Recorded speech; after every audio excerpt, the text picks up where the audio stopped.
준비 안 해오는 데다가 오늘처럼 가장 핵심적인 주제 중 하나인 인도는 과연 중국을 즐길 수 있을까라고 하는 섹시한 주제를 또 혼자 스스로 질문하고 대답하고 하는 이런 반칙을 저희가 맞죠? 그렇죠. 네. 자, 그래서 이제 일단 토론을 잘 들었고요. 네. 질의응답 시간으로 이거 토론에 대해서 하지 않고 그냥 가도 될 것 같아요. 제가 네.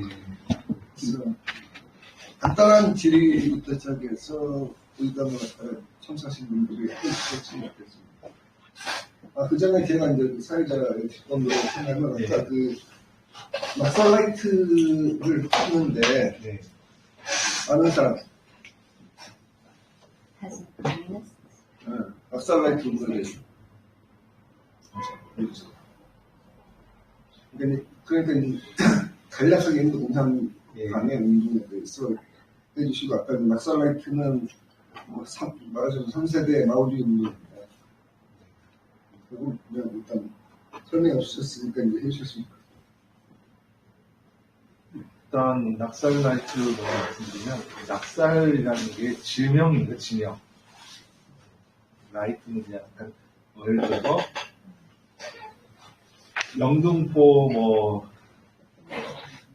무장투쟁 군들 이렇게 낙살이라는 지역에서 이제 했기 때문에 낙살 라이트라고 하는 거고, 통상 총을 들고 게릴라 같이 비정규적으로 수행하는 어떤 그러한 모든 어떤 운동 형태들을 보통 인들은 낙살 라이트 이렇게 하죠.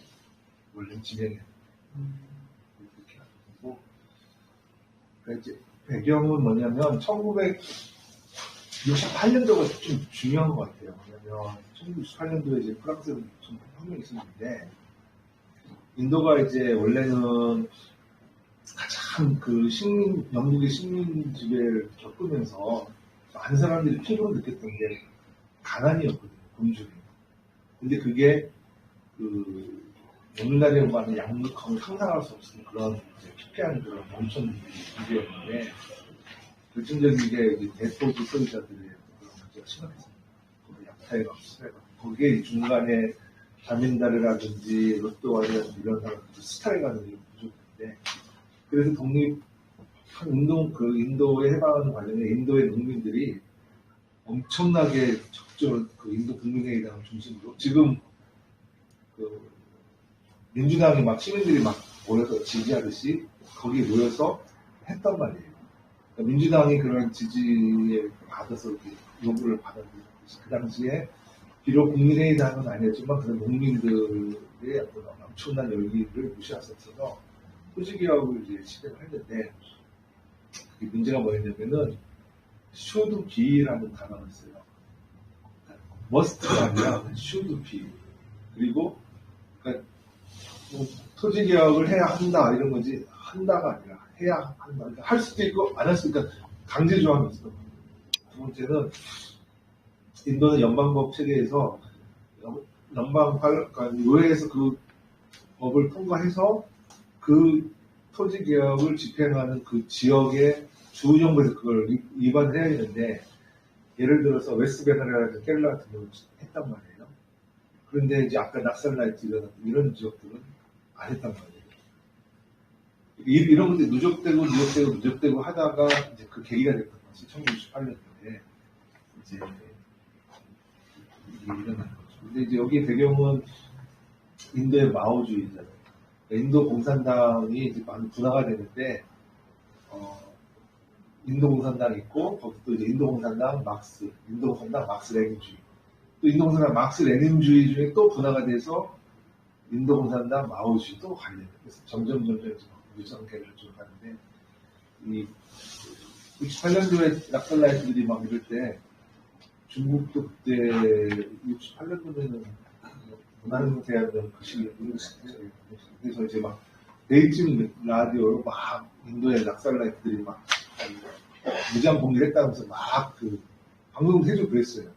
또 그걸 이렇게 막 방송 들어가지고 또 우리 주석께서 우리를 공부하고 사실 막 그렇게 했단 말이에요. 그래서 이제 그런 어떤 중국 공산당이 직접적인 건 아니지만 이런 이렇게 되면서 굉장히 이제 인도로서는 큰 위협적인 그런 것들 하시는 분들은 이제 경제 자유화가 되면서 와이드 틈을 타서 락살라이트들이 확 늘어났고 그때 이제 진압을 했죠. 정중히 진압을 했지만 이게 다 말이 진압인 거지. 그러니까 이렇게 예를 들어서 사람이 모여있잖아요. 그런데 가서 우리가 막 흩어놓으면 이게 지나가는 게 막 해져놓은 것들 막 뿔뿔이 풀어지는 거예요. 이런 식으로 진압을 한 거예요.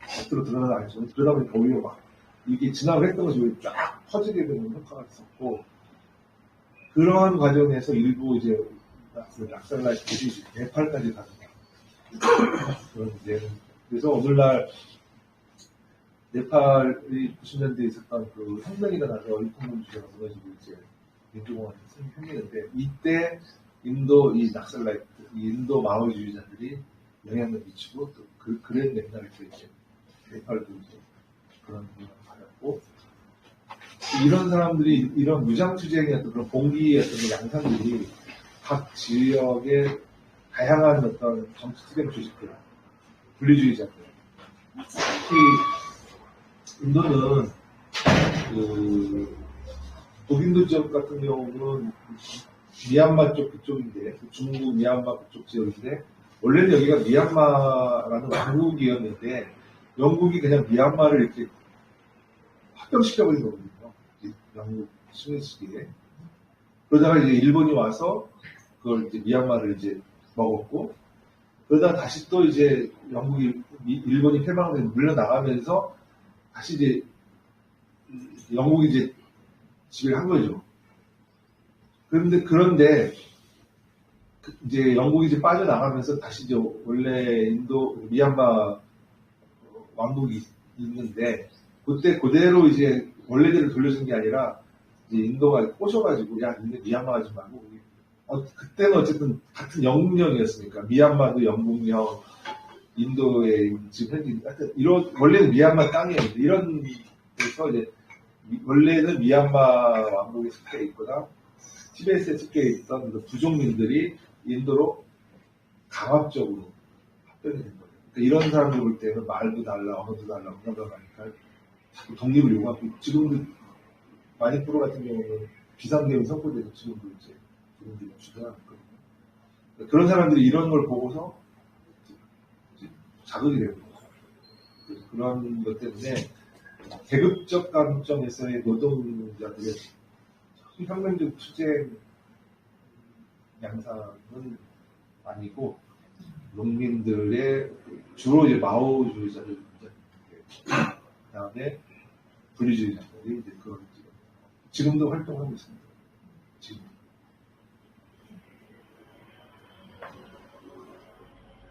살라이트는 지금 또 뭐가 있을까? 제가 더 시를 정리하면 운동선대는 통일된 시대 때 외국 부분을 힘했고 60년대 중소 90년대 중소 전으로 해서 1차 분당하면서 이제 CPI 운동운동가 막스주의파 두 개 다 됐고 근데 이제 이쪽은 결국은 이제 3인주의가 되면서 이제 합법정당 구성을 하는 것입니다.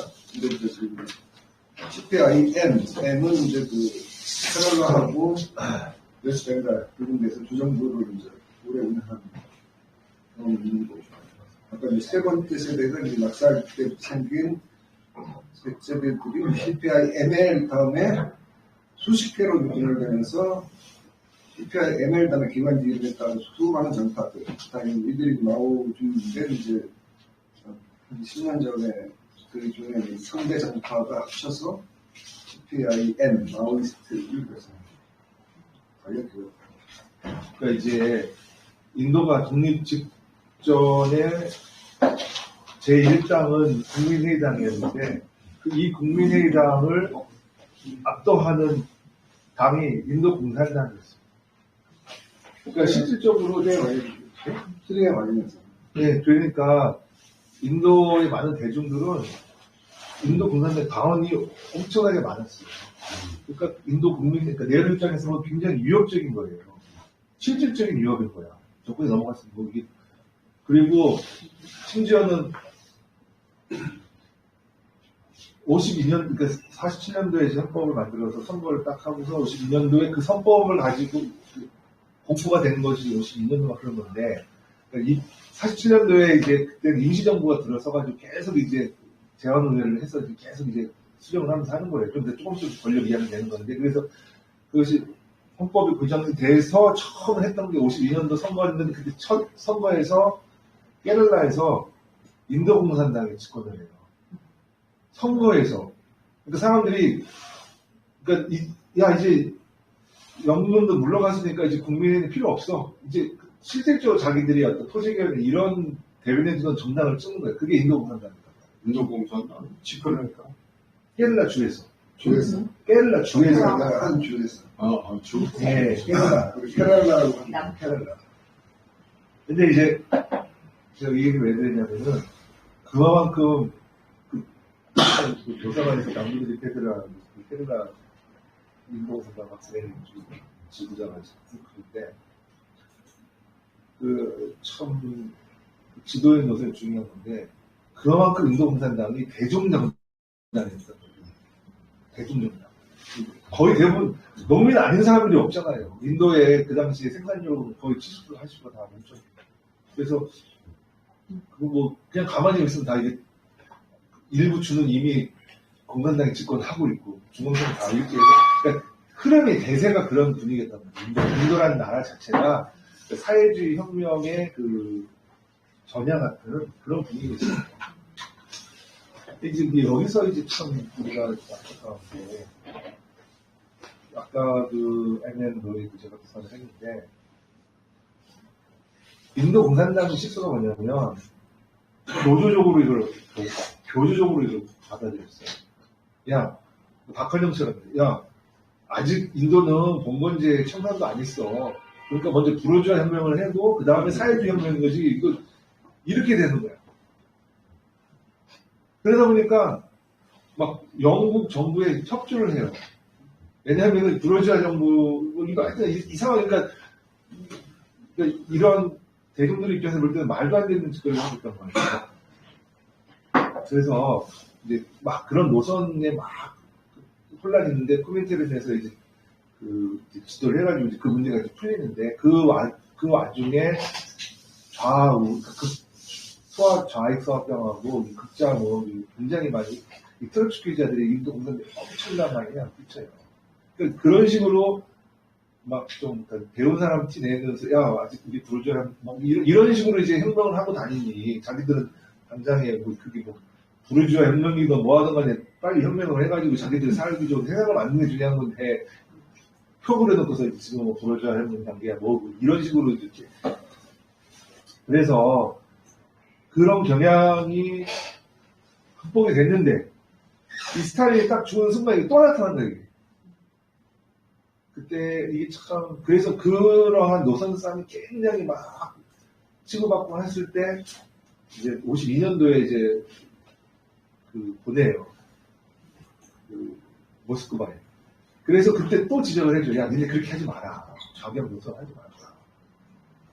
그렇게 이제 했는데 그 깨를라 선거 전에 이제 그렇게 깨를라 말고 하이데르바드라고 하는 그런 이제 무슬림 지역의 농민 게릴라들이 있는데 그 얘네들이 계급적 베이스는 농민군이에요. 그런데 막 해방이 된 이 사람들은 막 지주들 척결하고 하니까 막 불 떠가지고 막 작게 들고 막 엄청나게 극진적으로 막 나오는 거예요. 근데 그걸 잘 읽어야 되는데 거기서 냉정하게 차분하게 그 사람들을 그때는 오히려 계급적으로 지도를 해야 되는데 같이 들떠가지고 드러나는 거예요. 그러다니까 네루가 그때 아까 팔테리아 났더니 아주 지독하게 강한 놈이었는데 그 사람이 내부 정해있는데 옳다쿠니 잘 그렸다고 해서 그때 인도 공산당을 비연법시키고 다 때려다 죽여요. 몇 년도 같은데? 50 그때 50 그러니까 선거 끝나고 그때 53년 못했어요. 그러니까 그래서 그 깰라 정부를 비상 계약 통치로 그냥 아예 그냥 해산시켜버리고 그것에 어떤 농민 계획을 다 들고 나서 그러니까 총궐기 하는 형태예요. 인도 공산주의 다 들고 나와. 그런 식으로 해서 조직이 다 노출돼요. 그래서 엄청나게 죽여요. 그때는 역량을 보존을 해가지고 더 이제 해야 되는데 이게 농민들이라는 게 개혁적까지 좀 약하잖아요. 단지 자기들은 땅에 대한 그러니까 그런 지도는 또 못하는 거예요. 사람들. 그래가지고 이렇게 막 자기가 모험주에 가니까 다 때리자고 주니까 그때서야 이제 53년도에 가가지고 스탈린한테 가서 하니까 또 지도를 받죠. 이렇게 근데 또 지들끼리 야 내가만 뭐 이렇게 하는 건데 그래서 이제 이제 어떻게 합의를 해서 이제 합의를 하고 왔는데 그때 스탈린이 죽었어요. 그러고 나서 이게 이제 막 그거 가지고 또 내가 맞다 네가 맞다 해가 지들끼리 싸우다가 결국은 그래서 68년도에 이제 갈라지는데 약간 이게 참 인도공산당이 죽여졌어요. 그게 안타깝고 그러니까 어쨌든 정치적인 정세나 이런 거는 인도공산당한테 굉장히 유리한 조건이 있어 정치적으로 그걸 이렇게 소비했다 보니까 잘 대중 조직을 잘 못한 거지. 그거예요? 인도공산당이 잘했을 리가 보이고 거기서 세계혁명을 시작했으면 이걸 했으면 세상이 더 많이 그런 거. 그렇게 이렇게 하고 얘기 건지는 건졌죠. 그러니까 하시고 뭐 질문할까? 네, 다른 분들 질문 드리면 저는 그 한국어가 지금 잘 완벽하지 않아서 급부세요. 네. 어디? 미국. 그래서 저기 얘기한 거에 확인하고 싶은 거가 있는데 좀 더 물어보고 싶어요. 그래서 약간 늘 인도가 진짜 저기 미국 특별히 미국이랑 중국 사이에서 되게 좀 이해하기 힘든 존재였는데 선생님 발표를 많이 그때 좀 채워졌는데 확인하고 싶은 건 하나는 그 인디아의 이스트 폴리시에 이스트 폴리시가 바로 90년도에 들어 시작했으면은 그게 바로 그 러시아랑 그게 러시아랑 비슷하게 인도는 closed development 그 똑같은 ISI 그쪽으로 가서 이제 그거가 이제 실패로서 이제 사우스코리아 대만 이 경제를 보면서 그 이스트가 시작됐다 그게 맞는지 그런 건 아니고 네, 그런 건 아니고 네, 90년도에 왜 이 기세가 시작해서 쭉 가서 그러니까 간단하게 얘기해서 인도는 그 사회주의 블록하고 물물 교환 형태의 경제 체제를 유지했었어요. 그러니까 인도 경제 자체는 자본주의 시장 경제가 아니라 거의 쉽게 사회주의권하고 같은 그런 블록 그런 거였어요. 그런데 갑자기 이게 이제 붕괴가 됐단 말이야. 그러다 보니까 그러니까 공백이 생기는 거야. 그럼 이걸 어떻게 좀 균형을 밸런스 맞춰야 돼. 어디 좀 그걸 대체할 수 있는 시장이 됐던 물류가 됐던 뭐 하여튼 뭐가 이제 필요했던 거지 인도 입장에서는. 그래서 그냥 어떤 정치적인 레토릭한 수준. 그러니까 이게 이렇게 생각하고 계획이 이게 아니라 그냥 레토릭하게 그냥 우리 아시아 지역 그러니까 거기서 말하는 룩 이스트는 동북 지역까지 말하는 게 아니라 미얀마, 태국, 캄보디아, 거기 주변 주변국들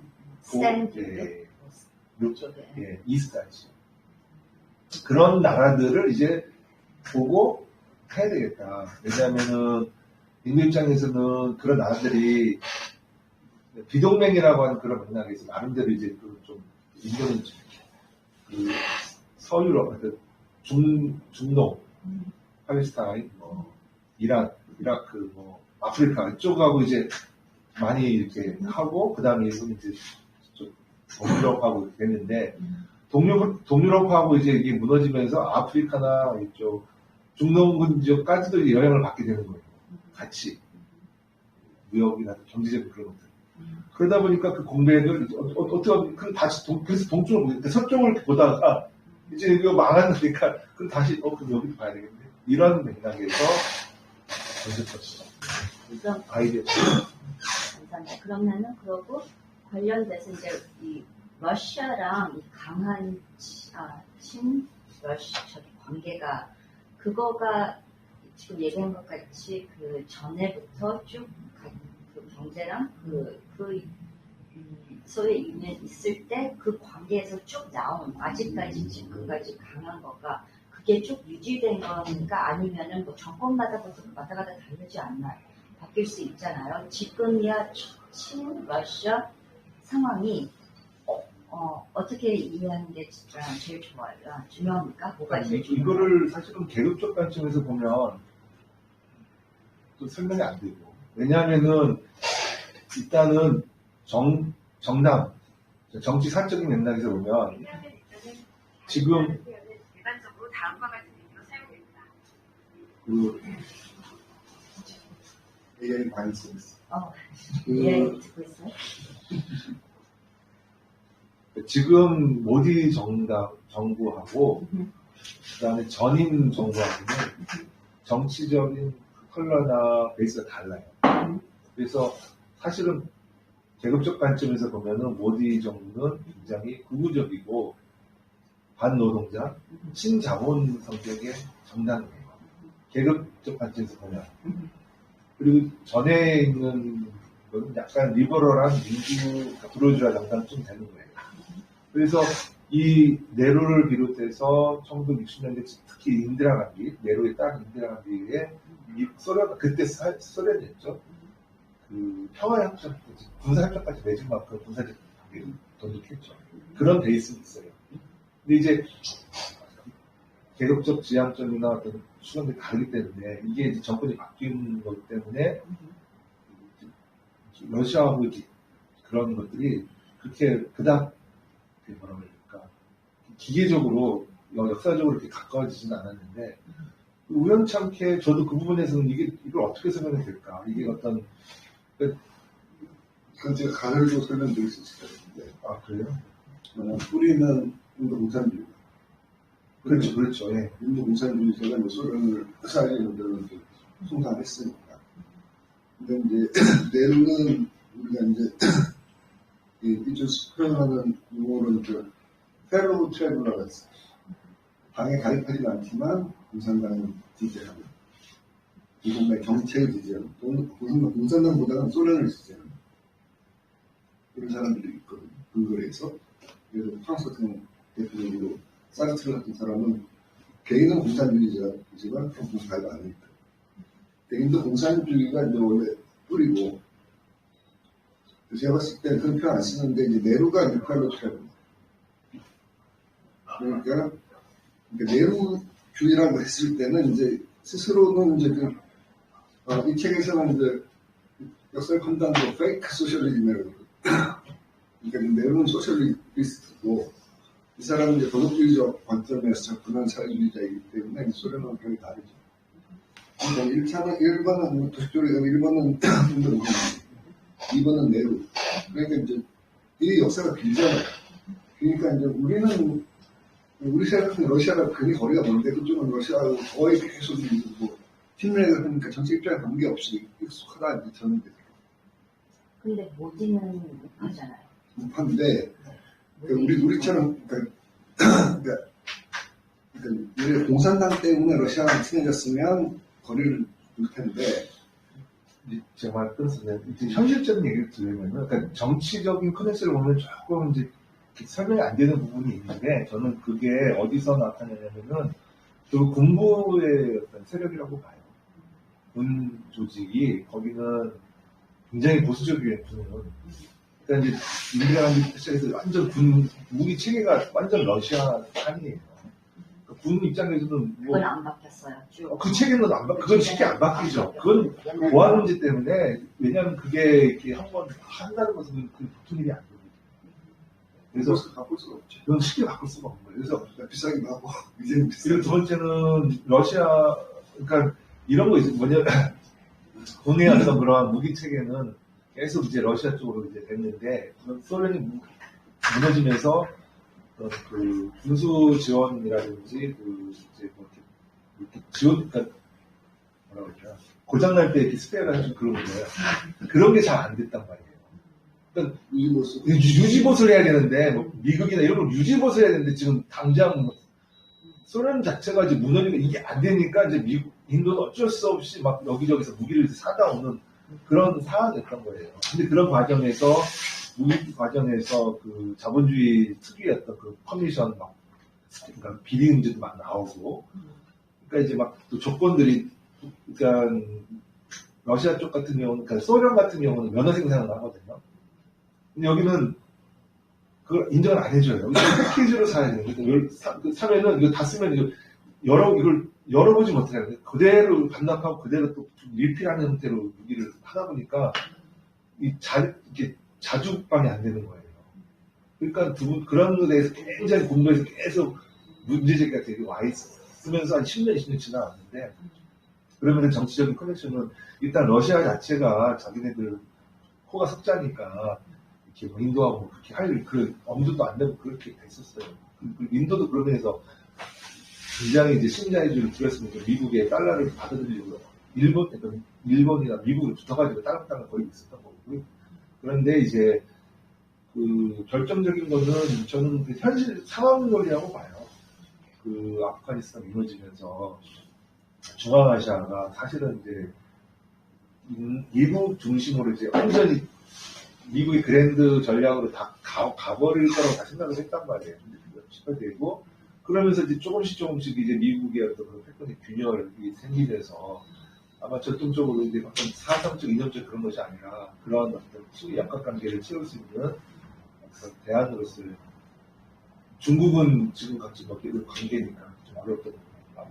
그러니까 좀 그러다 보니까 그 필요해서 러시아하고 그런 관계가 핵심은 뭐냐면 정치적으로 먼저 간 게 아니라 이거는 물리적인 기술이나 어떤 물리적인 네트워킹, 그게 이제 무기 체계, 그 무기 체계가 굉장히 좋은 거예요. 우리 지하시 다 내려. 네, 그러다가 이제 우연하게 정치적인 환경도 좀 우호적이 되면서 더 이제 이게 좀 더 가까워지면서 이번에 결정적으로 우크라이나 상태 때 정치적으로 확실하게 러시아를 지지해주면서 경제적 이득도 확보가 서로가 윈윈이 됐죠. 그래서 그러니까 또 하나는 이제 지금 평양의 MBC가 인도 MBC가 평양으로 다시 여는 거 들어가는 거. 네. 그 기사 가서 읽어보면은 이게 서양의 뉴스는 서양 이데올로기는 바이든이랑 이쪽이 그 인도 패시픽 자기네들 뭐 새로운 Security Alliance 뭐 이런 거 쭉 만든 이데올로기를 너무 풀었잖아요. 그리고 이제 한국은 윤석열 전까지는 아무 관심 없었는데 인도 패시픽 관심 없었는데 윤석열이 그걸 뛰어들어가서 이제 찰나로 그 일본 그거 하는지 아니면 쿼드 뭐 네이도 에이전 네이도 플러스 뭐 2년 사이에 이런 거를 좀 특별히 한국에서도 인도 패시픽이 아주 뭐 큰 주제같이 그런 내용이 있는 것 같은데 거기에서 인도가 되게 늘 좀 흥미로운 존재였잖아요. 왜냐하면은 그리고 또 일본은 옛날 전부터 자기 인도 패시픽 그 개념 미국이 옛날에는 그 미국 군사 훈련 보면은 패시픽 커맨드인데 패시픽 커맨드를 인도 패시픽으로 한 몇 년 전에 바뀌었잖아요. 그거를 함축에. 근데 일본이 늘 이거 자기 크레딧 자기네들이 생각한 인도를 일본이 자기 쪽으로 들어오고 싶어서 일본이 되게 많이 그런 활동을 했었잖아요. 그래서 그것도 있고 이제 거기에서 이제 미국도 같이 그거를 따라서 이제 해서 지금 그 쿼드에 뭐 인도, 호주, 미국, 일본 그거를 되게 강한 무슨 코퍼레이션이라고 했는데 미국에서 이데올로기가 네. 특별히 바이든 그건 미국이에요. 네, 미국 이야기죠. 맞아요.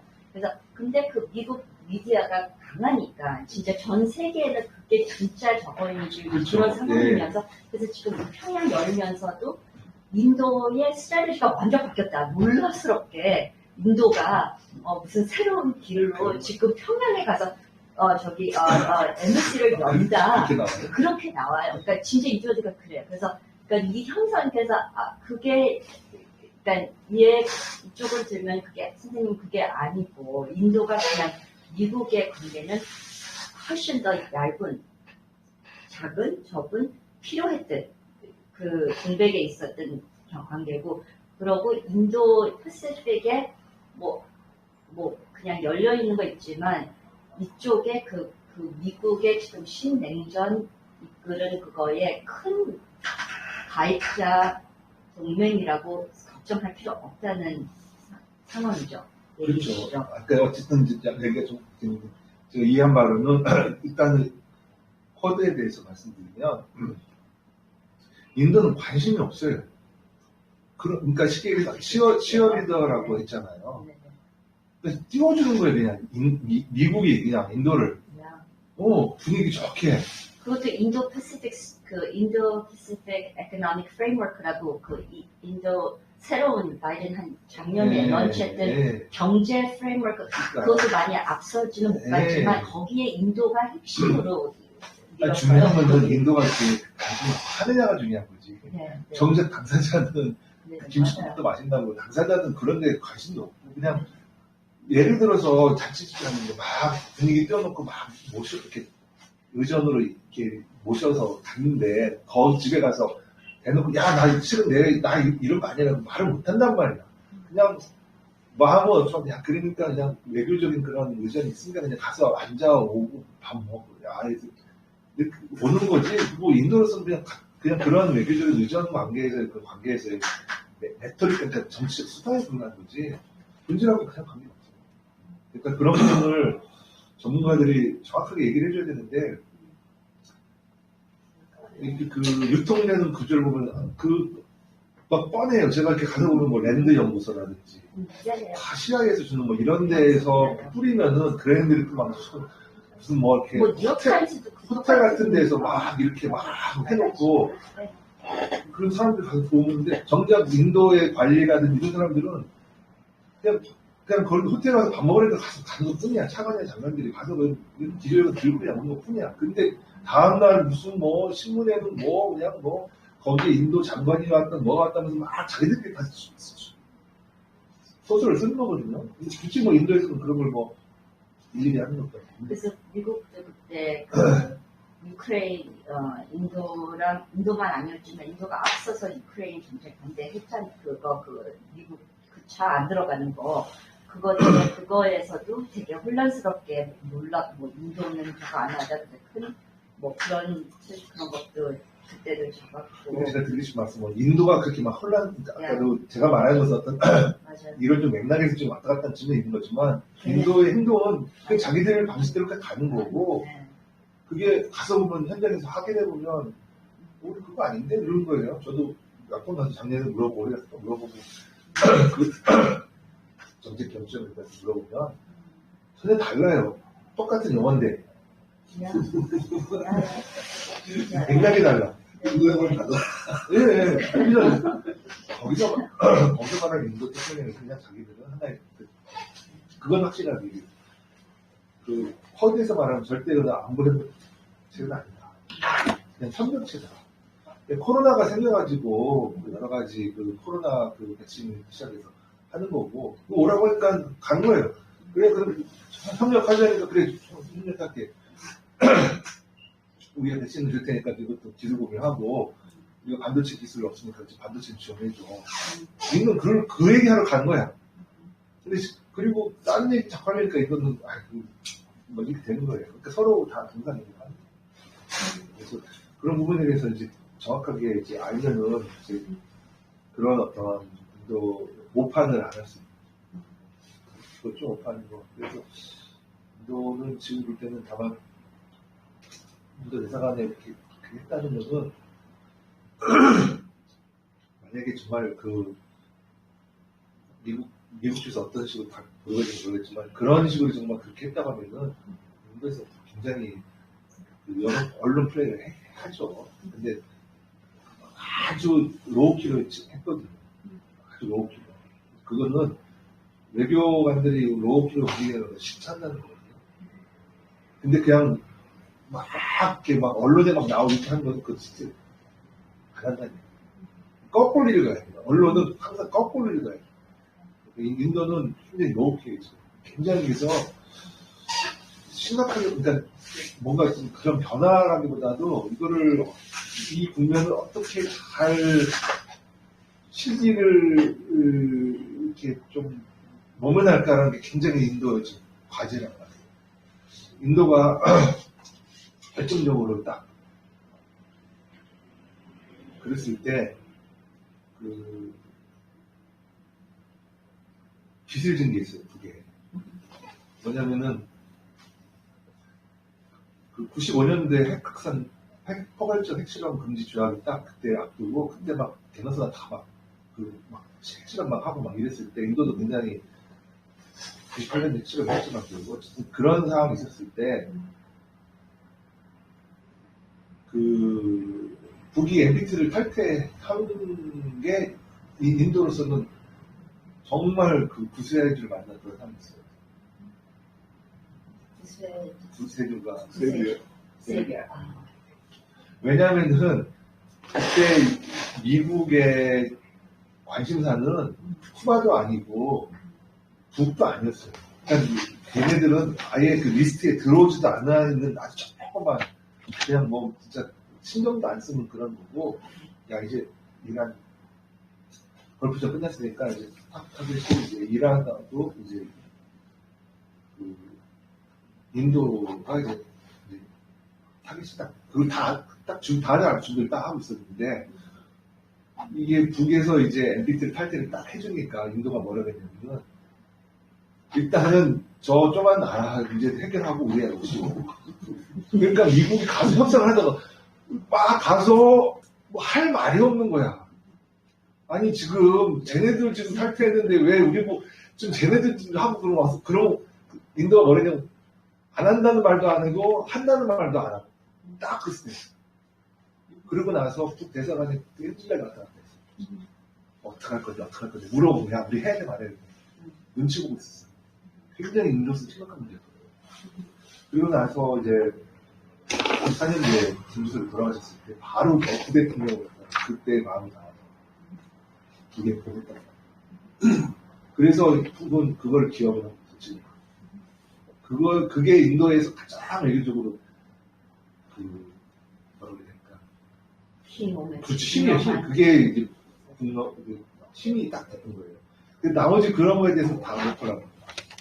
그래서 그때 부통령이면은 걸렸어요. 이의를. 그래서 이제 그때 부통령이 북에 가서 굉장한 인도로서는 최고의 예우를 했던 거고 신뢰를 표현했던 거고 북은 그걸 굉장히 거부하고 있고 그래서 이제 핵물질에 대해서 우리나라 그 관무법에 와 인도의 그 무역 교류 이런 게 나와요. 쭉 보면 다 광물들이에요. 네. 내추럴 리소스. 그런 것밖에 없어요. 북에서 이렇게 인도로 보내는 거. 그리고 인도에서 북으로 보내는 것은 자동차, 그 기계, 제조, 기계류 이런 것들인데. 그래서 어쨌든 이제 인도는 어쨌든 북을 그래서 우리나라의 핵심 공급처로 지금 생각하고 있어요. 그런 문제 때문에 북을 굉장히 정치적으로는 굉장히 민감한 그런 상황인데 그동안 방치를 해버려요. 어디가. 그래서 그거를 어떤 식으로 이걸 계기를 만들어낼까 이걸 갖다가 굉장히 좀 머리를 쓰고 있는 거예요. 그러니까 이제 근데 사실은 이게 좀 생뚱맞는 게 있죠. 뭔가 계기가 없었기 때문에 그만큼 이제 인도가 한 수 접고 들어가는 거죠. 인도 슬슬 마무리 해야 될 텐데 발언 안 하신 분들 지금 이해가 되는 잔세르포 상세하게 잘 이해할 수 있게끔. 제가 마지막 잠깐 질문 드릴 텐데 첫 번째는 아까 이제 진즉에 태어났는데 인도가 중국을 수월할 수 있을까? 지금 굉장히 많이 묻는 질문인데 그것을 때 하는 우다사의 의견. 아까 얘기를 많이 했으니까. 이후에 인도가 아까 얘기한 많은 자원과 인구도 세계 1위 아니요? 이후에 이게 산업 발전, 경제적 구조나 또 기술 발전이나 나서 이후에 어떻게 발전할 수 있을까? G3가 그림을 어떻게 생각해요?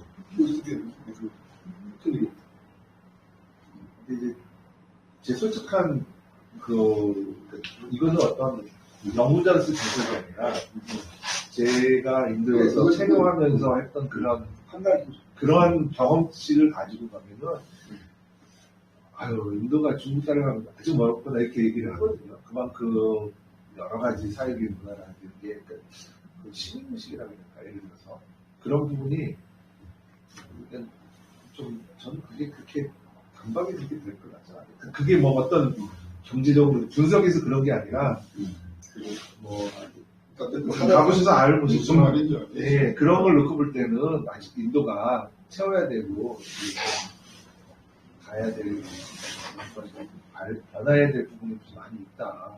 경험치를 볼 때 네거티브. 이렇게 되는 건데, 근데 이제 분석적 관점, 그러니까 그런 거 빼고 그냥 분석적으로 보면 참 여러 가지 객관적 지표나 이거 보면 참 인도가 가지고 있는 게 많고, 그러니까 따라가지고 양파처럼 캐면 캘수록 자꾸 뭐가 나와 있던. 그래가지고 그러니까 이게 뭐지? 그러니까 제가 이제 한 40년, 이제 50년 인도만 가지고 보고 있는데도, 이제 조금 이제 요번에 가니까, 50이 넘어서 가니까, 인도가 이제, 이런 거나, 이렇게 할 정도로, 참, 잠재력은 있다.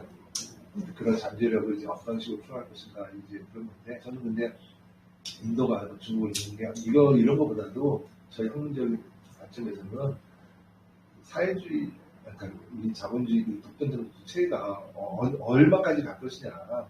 그래서 이제 이러한 사실 저는 그런 거에도 관심이 많아요. 그리고 이 자본주의 체제가 이제 선멸이 되면 사실은 뭐 중국 자본주의가 중요하냐, 뭐 인도 자본주의 이런 문제가 아닌 거거든요.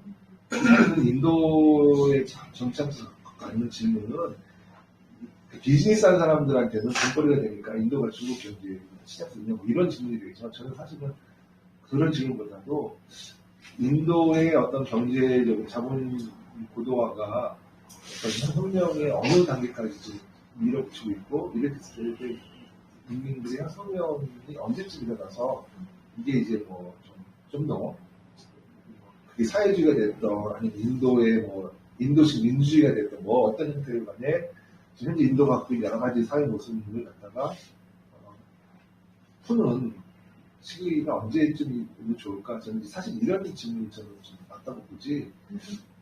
아니, 근데 그 질문에 답을 하려면 사실 오늘 그냥 이제 방향으로 빼버린 질문이 하나 있어요. 뭐냐면, 인도에서 왜 모디가 세 번째까지 혁명, 이게 굉장히 큰 질문. 그냥 포크에서 평가에서 내로하고 인디라 간디. 이 책 저자는, 그러니까 인디라 간디하고 모디 둘이 투 오토크래스라고 생각하는데, 인도는 그냥 미국의 정확한 표현으로는 The Largest Democracy거든요. 그래서 그냥 수동 한번 학교가 수동 가까이 투표를 하니까 사이즈 큰 민주주의라고 그러는데 이 사람 입장은 충분히 더 읽어봐야 되겠지만 기본적으로 이 이제 투 오토크래시 인도를 망쳐버렸다. 단정적으로 얘기를 하죠. 그런 뭐 그러니까 이제 저분의 논지도 저도 공감이 되는 거 있는데 그 인디라 간디가 했던 그 첩권 통치를 좀 제가 저 입장에서 볼 때는 동의할 수 없는 부분이 있어요. 저는 사실은 기억했잖아. 아니, 그러니까 뭐 그런 식으로 철권 투자하는 게 아니라, 그거, 약간 좀 다른데,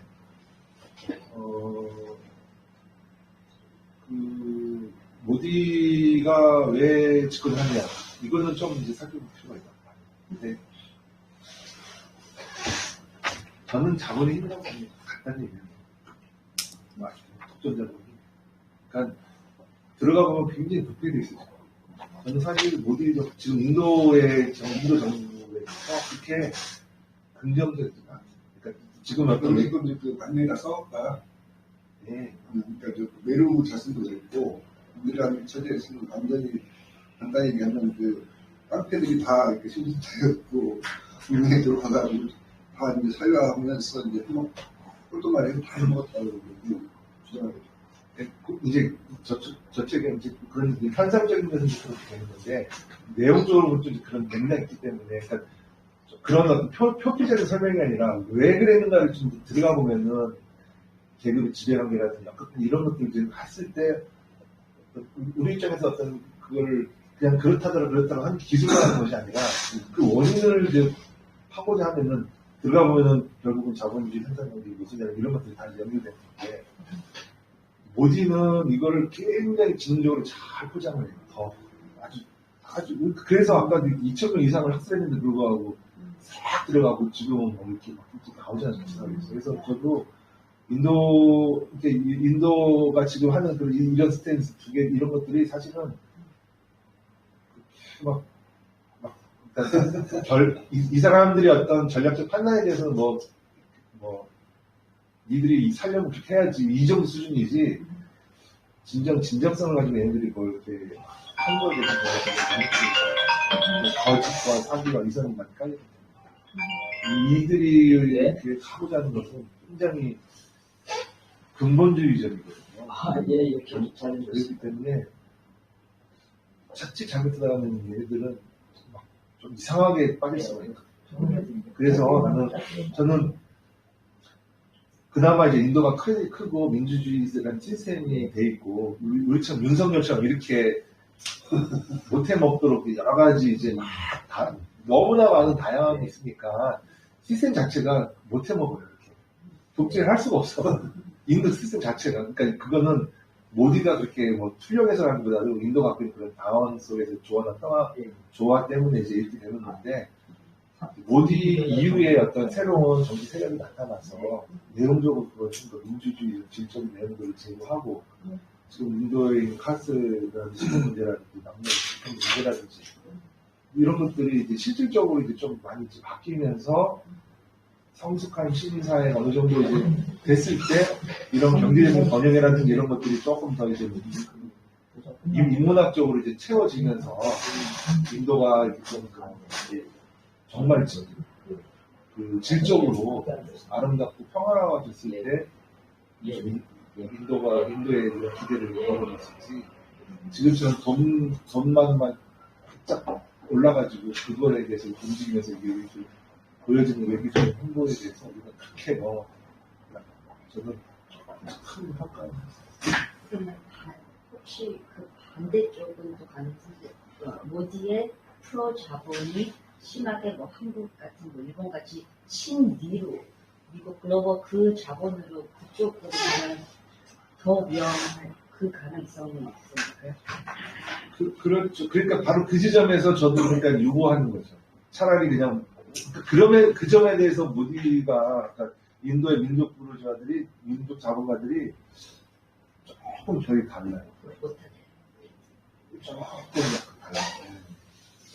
그래서 근데 그거는 저보다는 우리 선생님이 전문가니까 그게 국제자본주의 아직 격화가 덜 발전이 돼서 민족자본이 어느 정도 작동되는 건지, 아니면 앞으로 더 독점이 심화가 되면 얘네들도 국제자본의 어떤 맥락에 따라서 인도 국내의 어떤 독점 자본보다는 국제 독점 자본하고 이렇게 연결된 게 이해를 공모해서 그렇게 갈 거다라는 건 저는 모르겠는데, 어쨌든 지금 단계에서는 막 그렇게 노골적으로 국제 자본을 대변해서 하지도 않고, 자본이 어떤 자기들도 이제 자본을 더 축적해야 되는 단계니까, 그래서 상대적으로 좀 외국 자본들을 배제하면서 이렇게 좀 뒤를 봐주는 그런 형국이거든요, 모기는. 그러니까 그게, 그러니까 어떻게 보면 애국적이다, 민족적이다로 표현할 수 있는 건데, 그게 그 자본의 고도화가 아직 축적이 덜 돼서 그런 건지. 그리고 아마 인디언 스타일. 인디언 인디언 스타일. 인디언 스타일? 왜냐면 제가 이제 거기서 잠깐 하는 게 뭐냐면 얘기를 하다 보면은 이 사람들 말하는 걸 듣다 보면은 어떤 느낌이냐면 그러니까 자기가 세상에 중심이야. 인도가 세상에 중심. 아메리카밖에 안 필요 없어. 그러면서 또 영국에 있을 때 이제 인도들을 좀 보게 되면 마케트가 필요 없다는 말이죠. 너무 그렇죠. 크게 인국이랑 그게 자체로 비슷하게 그냥 그런 거 자기네들은 없- 그게 예, 필요 없으니까. 관심이 없는 야, 거고 그다음에 이제 그러면서도 너무 그렇게 맞서 싸웠다고 하죠. 사실 일부고 그러니까 이제 또 이제 영국에서의 이민사회에서 인도 사람들 자기들이 특권적 위치에 있다고 생각. 더 작은 팀이라든지 이런 데는 또 취급도 안 해요. 영국 내에서도 자기가 당당하게 싸운 동물 괜찮다는 거는 완전히 틀린 얘기는 아니지만 그렇다고 해서 선뜻 쉽게 동의하기 힘든 그런 묘한 그 생각들을 갖고 있는 걸 갖다가 반복적으로 보다 보니까 느꼈거든요. 그래서 이거는 이제 사실은 뭐 이렇게 학술적으로 입증하기 힘든 그 좀 실제로 감성적인 요소도 많이 들어가 있는데 그래서 이제 저는 개인적으로는 이제 활동가들 같은 거 여기서 안 믿어. 아니면 그 이유는 이제 두 가지인데 제가 2004년에 이제 인도 문바이 세계사회권을 했었고 일주일 호랑이 참석하고 그다음에 이제 가서 또 인도 작가들 모임을 쫓아가보기도 하고 그랬었는데 그 두 가지인데 이제 하나는 문바이 슬럼을 보고 나면 참 인생이 우리 숙소가 거기 있었는데 인생이 답답해지는 거지. 저는 이제 그 인도의 다른 여러 가지 이제 그 어떤 오늘의 뉴스 같은 경우 사실 포커스는 인도 민중이 아니죠. 근데 진짜 보면 이 책에서도 얘기하는 것 중에 하나가 이 사람 대단한 민중주의자는 아님에도 불구하고 일단 이제 사람 사는 걸 가서 이제 보게 되니까 사람들은 그 순간에 좋은데 보고 있어도 진짜 그 이제 특권층이나 이제 자본들은 그러니까 이제 갈수록 이제 그 다음에 이제 그러니까 뉴스로만 봐도 엄청나게 이제 그들의 돈이 축적되고 있는데 그러니까 이제 일반 대중들의 삶은 전혀 이제 개선이 안 됐다고 하는 양상이 계속 반복돼요. 그게 계속 마음에 걸리는 생각이 있고 두 번째는 그 이제 문바이에서 워크샵이 하나 있었는데 저는 물건 쪽이니까 물건 관련 워크샵에 갔어요. 갔는데 이제 별로 재미없는 주제니까 진짜 한 뭐, 텐트는 큰데 이제 한 20명 모였는데 이제 뭐냐면 이제 그때 소위 인도의 3대 고총 운전이 가는 거예요. 그 자리에. 그러니까 이제 그 세계사회 서로 바라보는 태도도 틀린데 그 자기들끼리는 평소에 그렇게 만날 일이 없는데 모르죠? 모르는데 그 순간에 이제 삼고총 운전대 그대로 왔어.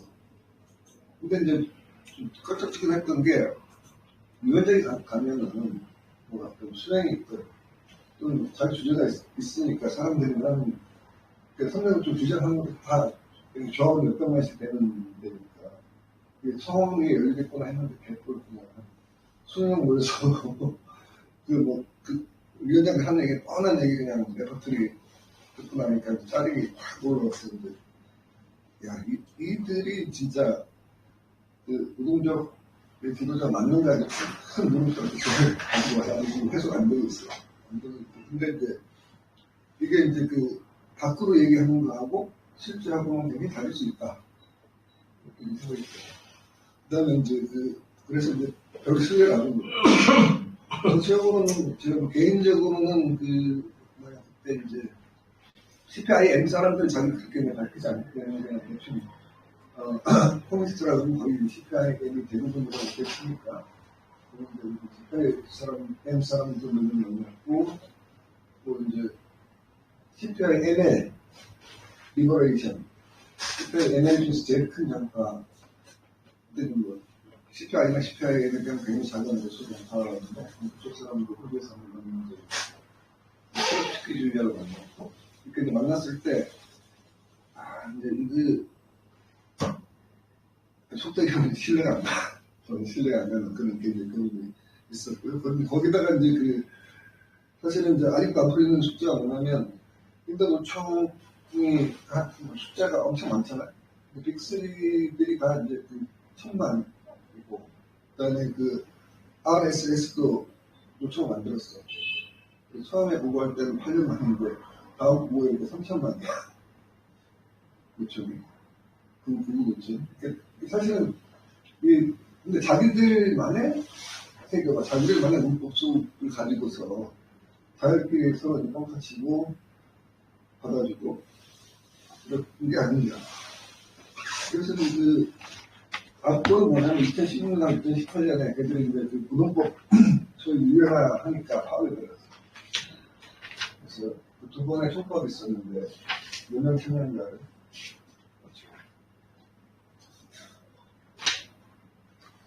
그래서 안 보셨죠? 2016년하고, 그 다음에 18년 두 번 됐어요. 18년에는 농민들이 뭐 농민은 가끔 있었는데, 지금 노동부들이 가지고. 뭐 크게 뭐 나온 적 그래서 자기들이 2억 명 파업을 들어. 2억? 네, 2억. 그 총파업 우리 사이즈가 틀리죠. 우리도 좀 불 붙일 때 어린도 다 해야 50만 원 정도 되는데 2억 명이 했는데 사실 모두의 생각하니까 아무것도 없어요. 자기들이 그렇게 주장하는 거예요. 그러면 밖에 사람들은 이걸 약간 믿어야 되는지 말아야 되는지 이제 뭐 확인할 방법이 없는 거예요. 자기네들 회원들 다 했다고 그러죠. 이게 뭐냐면 인도는 당 중심이에요. 네? 거기 사회주의 아닌데 서로 공산당 모델로 해서 당이 있고 공산당 모델로 국민의 당, 노조, 여성단체 각 뒷문에 다 있어요. 그래서 이제 노조 조직이 되어 있긴 하지만 하는데 이제 이건 다 이제 당의 필요에 의해서 만든 이런 조직인 거고. 노동자 숫자 절대로 적기도 하고, 그러니까 이제, 자기들이 이제 말은 다 해. 말은 마치 이제, 우리는 굉장히 큰 역할을 하고 있는 것처럼 얘기를 하는데, 이제, 대단히 신뢰하기 힘든, 활동가들한테서 읽으니까, 그 개념이 되게 답답한 거죠. 근데 이제 인도의 자본주의가 어떻게 됐구나. 그걸 분석을 해봐야 돼. 그걸 못하고 나니까 저도 깝깝해요. 누가 해줬으면 좋겠어요. 그걸 못하고 지금 말까지 저도 지금 아주 깝깝해. 사실 인도 장님 그렇게 하는 것 같아요. 제가 해도.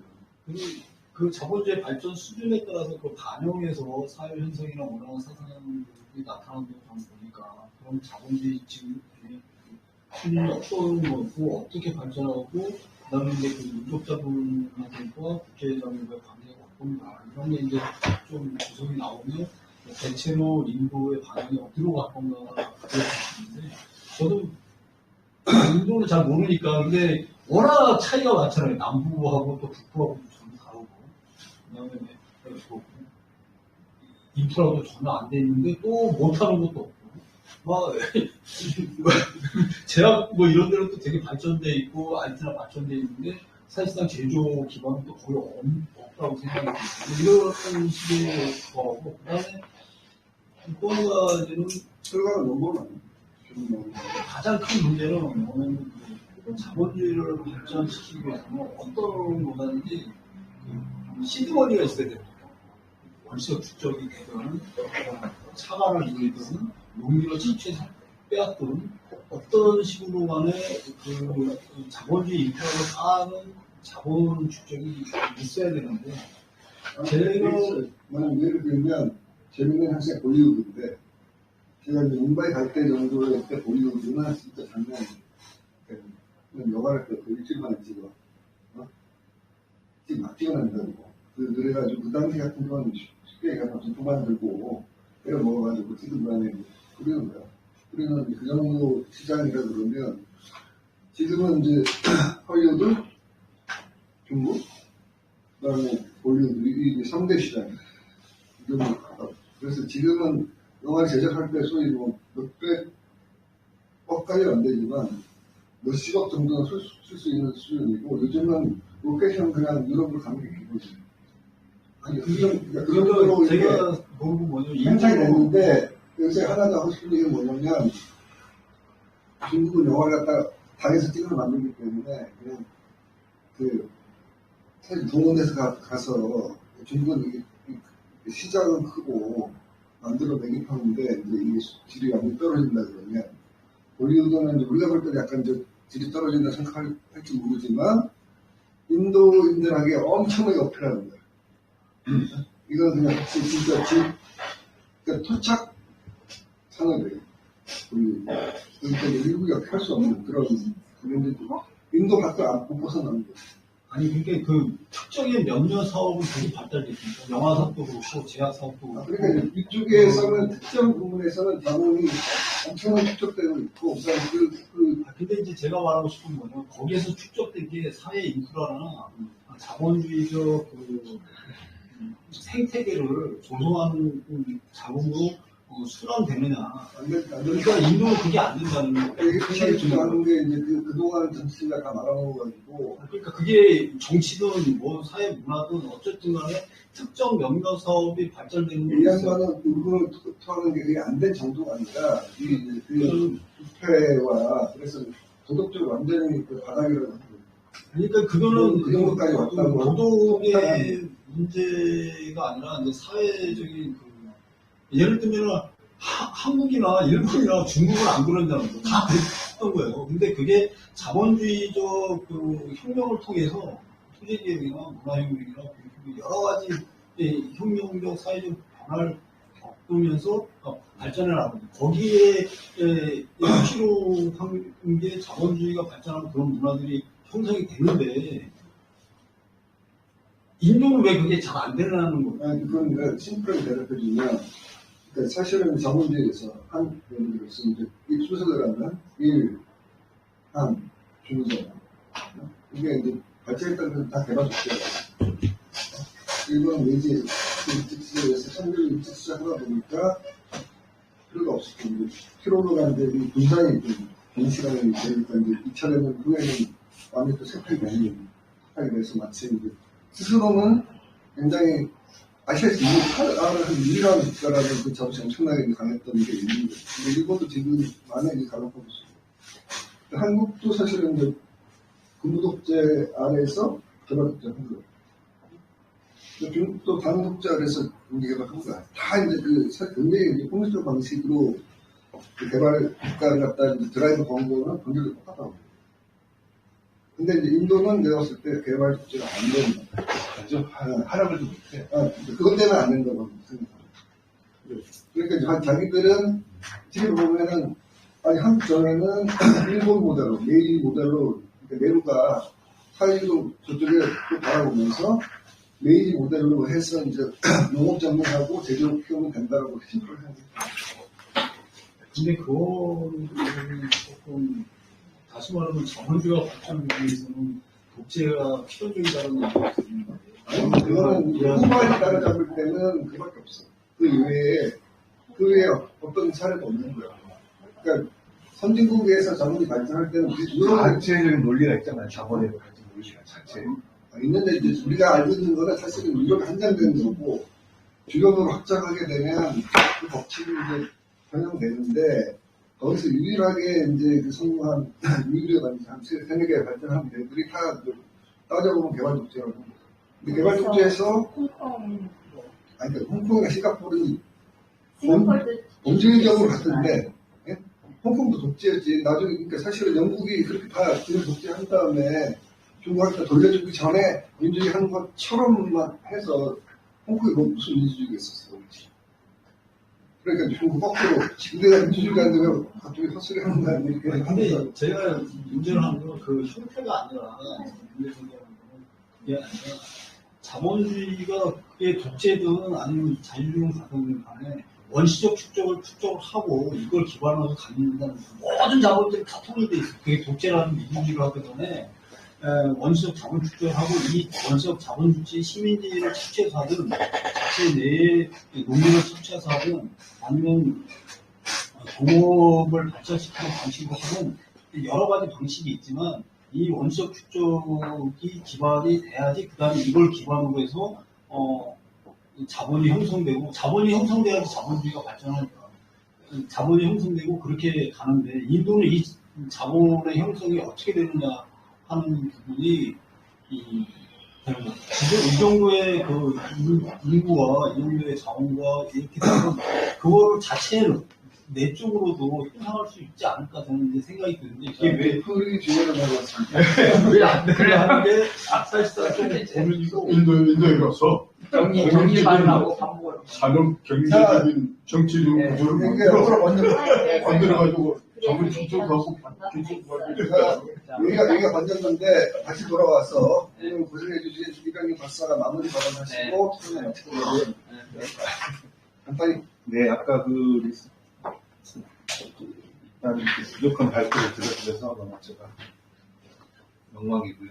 또 잘 이렇게 토론을 하면서 저도 배우게 되고, 특히 토론자를 해주신 두 분 선생님 아까 마지막 부분에 제 나름대로 이렇게 좀 정리했는데 공감됐다고 다행이고, 여러 질문 중에서 계급적 좀 국가 독점자본주의에서 인도의 어떤 맥락을 좀 짚지 않았다 그런 부분에서는 사실 제가 짚지 않은 게 아니라 좀 무지해서 그 부분을 좀 저도 공부를 해야 되는데 지금 포럼에서 그걸 나와서 그 부분을 더 해야 그게 좀 명확하게 객관적으로 좀 이렇게 그러니까 분석이 돼야 이런 부분이 될 수 있는 건데 저도 이게 잘 안 되니까 서다시 갖다 놓고 이렇게 혹시 이거 아닌가 싶은 게 그렇게 할 정도로 좀 헤매고 있습니다. 그래서 앞으로 제가 잘 연구를 할 수 있도록 또 좋은 기회에 이런 자리를 만들어주셔서 감사합니다. 이것으로 2024년 마지막 콘텐츠 토론을 마치